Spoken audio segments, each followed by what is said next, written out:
Esta es una producción de Grupo Fórmula.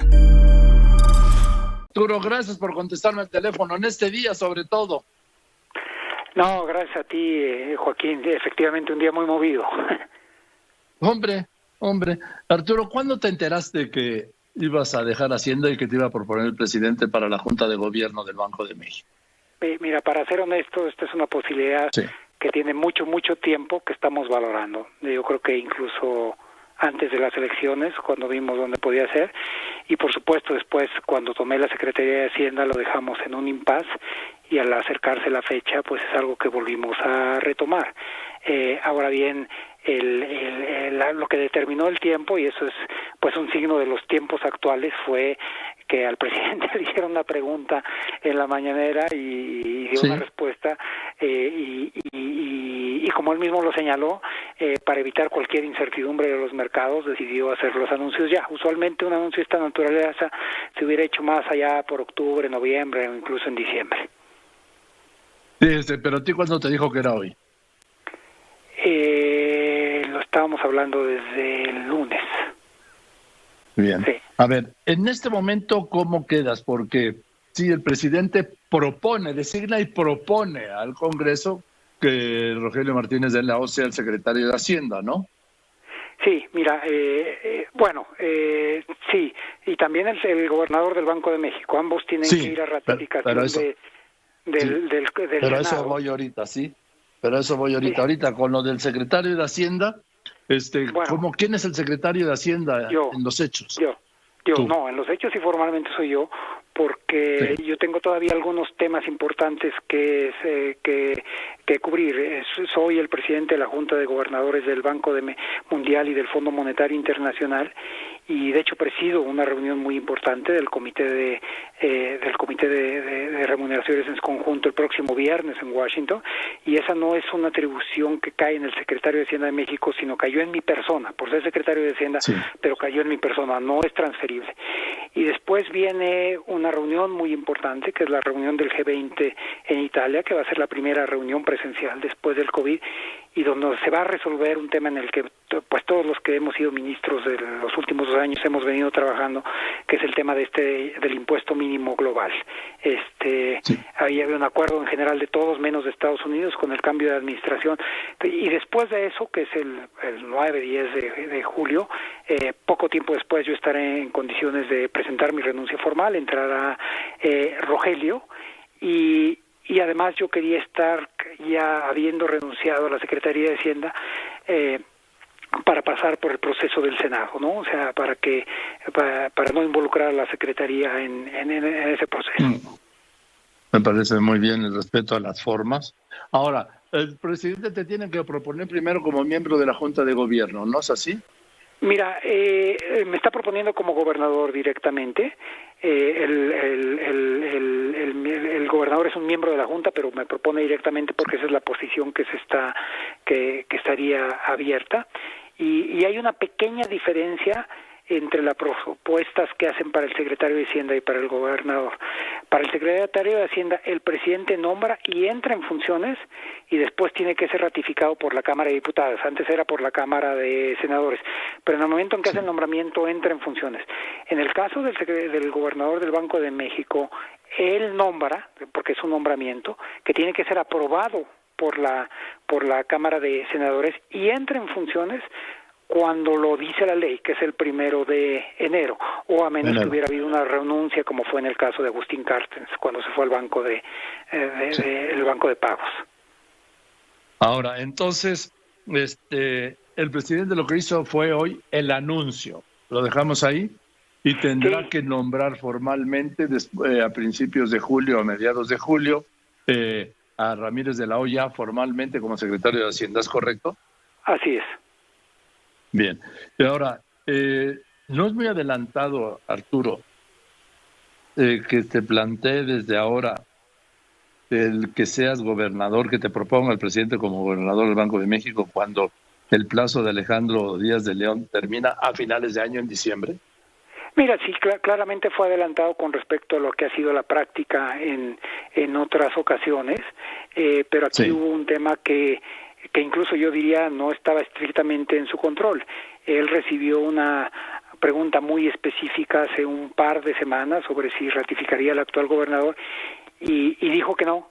Y eso ha desatado una serie de especulaciones sobre quién podría sustituirlo, y si fuera yo, quién podría sustituirme a mí.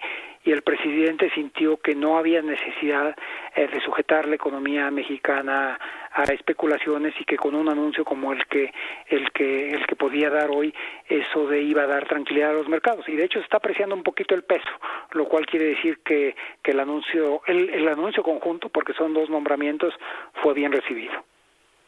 Bien, ahora dime una cosa, de llegar como vas a llegar, sin duda, pues se las has aprobado por el Senado.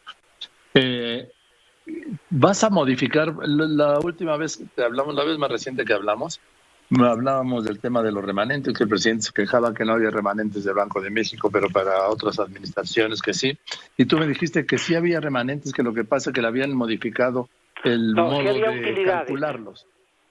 Sí hay utilidades, y hay un mecanismo que determina a qué van. Lo primero, si el Banco de México tiene pérdidas, se tienen que cubrir las pérdidas, capitalizar, y después es que puede haber remanentes que sean enviados a la Secretaría de Hacienda.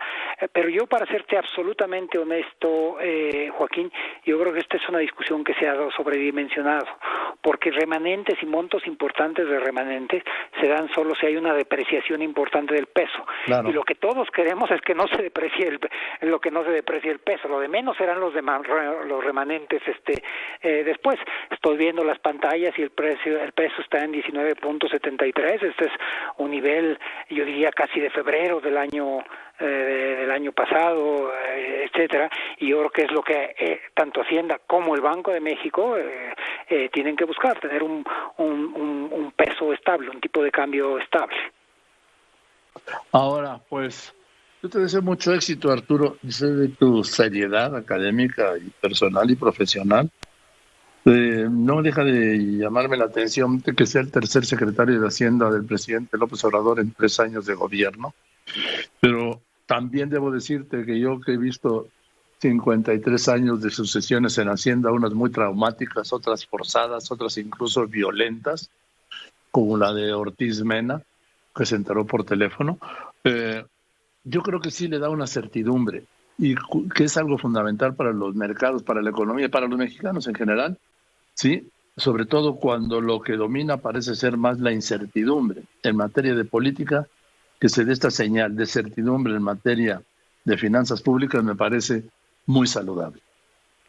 Ese era el motivo y la señal y la intención del presidente, dar tranquilidad a todos los actores, y yo creo que ha sido bien recibido, y yo estoy convencido de que tanto en el actuar de Rogelio Ramírez como el que espero tener yo si me ratifica el Senado, vamos a poder corresponder a la confianza de todo el mundo. Déjame hacerte una pregunta. ¿Cómo asegurar que tu inminente y próximo nombramiento como gobernador del Banco de México venga a fortalecer la autonomía del Banco de México, conociendo tu cercanía con el presidente López Obrador? No, yo creo que hay varias cosas en ese sentido. Y primero, el propio presidente López Obrador, que no deja nada al azar, mandó una señal muy clara, si ven el video en el que se hace el anuncio hoy, después de que yo le agradezco, y esa era ya más una nota de carácter personal mía, los múltiples apoyos que me ha dado a lo largo de la carrera. Él hace referencia a la importancia y a la autonomía. Esto no es un accidente, es el presidente López Obrador diciendo: yo sé que te vas a una entidad autónoma y es importante respetar la autonomía.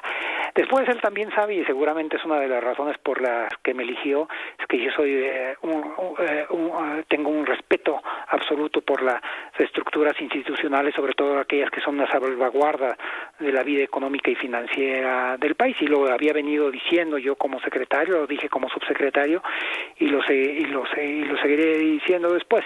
Y yo creo que el presidente también sabe que un banco central autónomo garantiza una estabilidad de precios, y cuando hay inflación, y sobre todo inflación a niveles importantes como las que llegamos a tener en los 90s, en los 80s, Joaquín, todos sufren. En 87. Sí, pero sobre todo sufren los más pobres, Joaquín, los que todavía no tienen forma de tener coberturas, los que sus salarios están en pesos fijos. Así es que el presidente está muy consciente que un banco central autónomo que proteja contra los cambios abruptos de los precios ayuda a eliminar la pobreza del país, y ese es uno de sus objetivos centrales. Pero bueno, entonces, ¿quién va a presentar el paquete económico? Le tocará a Ramírez de la O. Sí, y eso qué bueno que lo mencionas, Joaquín, porque esa fue la otra gran motivación de por qué hacer el anuncio ahora. Yo estoy convencido, y lo había venido diciendo en diversos medios, que el siguiente paquete económico va a ser cualquier paquete. Va a ser el primer paquete de post-COVID, es decir, después de la pandemia. Es el paquete que va a tener que relanzar la economía a operar en condiciones más o menos normales o con nuevos bríos. Y a mí me parece que quien lo presentara y quien lo defendiera el Congreso debería ser el que lo ejecutara. Iba a ser un poquito injusto que lo preparara yo, que lo presenta. Es como un plato muy complicado y que lo prepara alguien, que lo sirve en la mesa alguien y que se lo coma otro. Yo creo que aquí la responsabilidad debe de caer en Rogelio de él analizar y diseñar lo que le va a tener que tocar ejecutar en un año muy muy retador en el sentido positivo, porque es el año del rebote del crecimiento importante, el 2022. Hablamos hace un momento, Arturo, de la inflación. Ahorita veo yo que hay quienes se escandalizan. Tenemos una inflación de 5.8. Hablábamos de los 80. En 1987 la inflación era del 153% anualizado.